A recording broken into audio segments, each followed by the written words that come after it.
Hello అండి అందరికీ welcome back to my channel. ఈరోజు ఎగ్ ఆమ్లెట్ కర్రీ ఎలా చేయాలో చూపిస్తాను. చేయండి, ప్రాసెస్లోకి వెళ్ళిపోదాం. ముందుగా స్టవ్ ఆన్ చేసుకొని కడాయి పెట్టుకొని కడాయి హీట్ అయ్యాక ఆయిల్ వేసుకోండి. ఆయిల్ హీట్ అయ్యాక మనం కట్ చేసి పెట్టుకొని ఆనియన్స్ వేసుకోండి. ఆనియన్స్ని బాగా ఫ్రై చేయాలి మీడియం ఫ్లేమ్లో పెట్టుకుంటూ.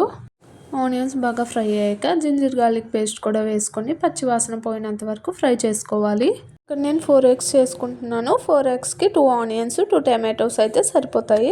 ఆనియన్స్ జింజర్ గార్లిక్ పేస్ట్ అయితే బాగా ఫ్రై అయిపోయింది. ఇప్పుడు కట్ చేసి పెట్టుకున్న టమాటోస్ కూడా వేసుకోవాలి. ఇప్పుడు అందులోనే కొద్దిగా సాల్ట్ కొద్దిగా పసుపు కూడా వేసుకొని బాగా కలుపుకోవాలి. టమాటోస్ బాగా మగ్గినంత వరకు ఉంచుకోవాలి.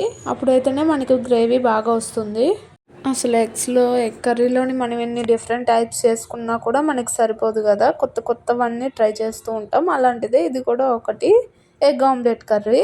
ఒక్కసారి ఇలా చేసుకొని తింటే ఇంక ఈ ప్రాసెస్ని ఫాలో అయిపోతారు. అంత బాగుంటుంది టేస్ట్ అయితే. టమాటోస్ బాగా మగ్గాక కొద్దిగా ధనియా పౌడర్, జీరా పౌడర్, చిల్లీ పౌడర్ వేసుకొని బాగా కలుపుకోవాలి. నచ్చితే చికెన్ మసాలా కూడా వేసుకోండి, బాగుంటుంది. పౌడర్స్ అన్నీ వేసుకున్నాక బాగా కలుపుకోవాలి. వెంటనే వాటర్ వేసేస్తే పచ్చి పచ్చిగా అనిపిస్తుంది. అందుకే ఒక 2 minutes ఉండి వాటర్ వేసుకుంటే బాగుంటుంది. వాటర్ బాయిల్ అవ్వడానికి కొద్దిగా టైం పడుతుంది కదా, ఆ టైంలోనే మనం ఎగ్ ఆమ్లెట్ చేసేసుకుందాం. నేనైతే ఇక్కడ 4 eggs తీసుకున్నాను. కొద్దిగా పసుపు, ఉప్పు, కారం అన్నీ కలిపేసుకొని వేసేసాను. బాగా బీట్ చేసుకోవాలి.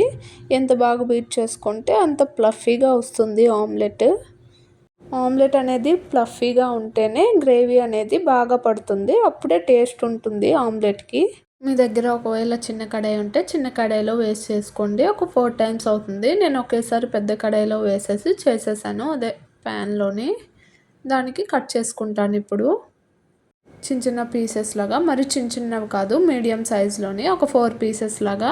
చాలా తొందరగా అయిపోతుంది ప్రాసెస్. టేస్ట్ కూడా ఉంటుంది, చాలా బాగుంటుంది. ఆమ్లెట్ అనేది బ్రెడ్ లానే ఉంటుంది. ఆ జ్యూస్ పడుతుంది కదా, అన్నంలో కలుపుకొని తింటే సూపర్ ఉంటుంది టేస్ట్. కుదిరితే మీరు కూడా ఒకసారి ట్రై చేయండి. ఇక్కడ 2 ఆమ్లెట్స్ అయ్యాయి 4 eggsకి. వీడియోలో చూపిస్తున్నట్టు కట్ చేసుకోండి. మరి పెద్ద ముక్కలు కట్ చేసుకోవద్దు, అలాగని మరి చిన్న ముక్కలు కట్ చేసుకోవద్దు. ఇలా మీడియం సైజులో కట్ చేసుకుంటే తినడానికి కూడా బాగుంటుంది, గ్రేవీ కూడా బాగా పడుతుంది. ఆమ్లెట్ వేసుకునే ముందు ఆయిల్ వేసుకొని ఆమ్లెట్ వేసుకోండి. అలా అయితే ఆమ్లెట్ బాగా వస్తుంది. కాకపోతే తవ్వకే మొత్తం అంతా అంటుకుంటుంది, ఆమ్లెట్ బాగా రాదు.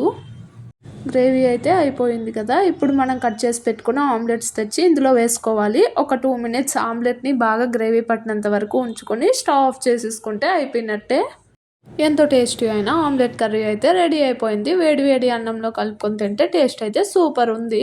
నా వీడియో కనుక నచ్చినట్టయితే please like, share and subscribe my channel. Thank you for watching my video.